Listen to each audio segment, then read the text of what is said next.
the side effects that patients can expect with these treatments?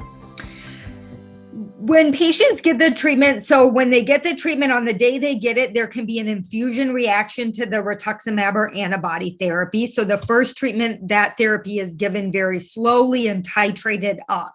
If patients have a reaction, we stop it, treat the reaction, and then they're able to continue therapy. But again, that first day, it can take several hours for that one antibody to get in, and then later therapies, it's given at a more rapid pace.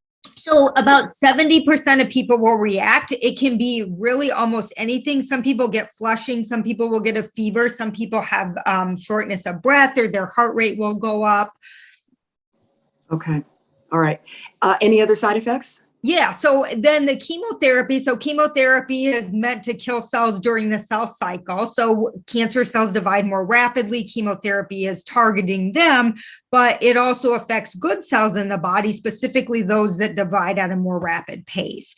The biggest risk of chemotherapy is infection. So it affects the good white blood cells that fight infections. It can affect your red cells that carries your iron, gives you your energy, or your platelets, which help you to clot or not bleed when you get caught. So infection is the biggest risk of chemotherapy. So usually with this regimen, that infectious risk is highest within the second week of treatment. The treatment is given every 3 weeks. So we tell patients they should buy a thermometer, check their temperature. They have to notify their doctor or go to the ER if they have a fever. Besides infection, there's a small percentage of patients who might need a transfusion. GI toxicity, so nausea, vomiting, diarrhea, mouth sores, constipation, all of which we have good treatments for. So we give medication before chemo to try to prevent people from getting sick, and then give them medicine to go home with if they have any nausea. We can alter those medications as time goes on if they're having any problems. So we just need to know about it. Most patients will lose their hair with this regimen.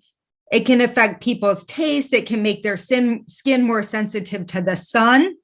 And then less common, but potential side effects, or it can cause damage to the nerves, or something we call neuropathy, which most often patients will start with getting numbness or tingling in their fingers and toes, and we can dose adjust if that's causing some problems.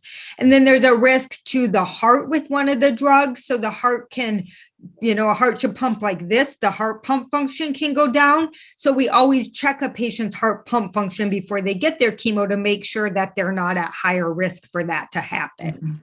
So all these approaches are used in initial treatment? Mm-hmm. Okay.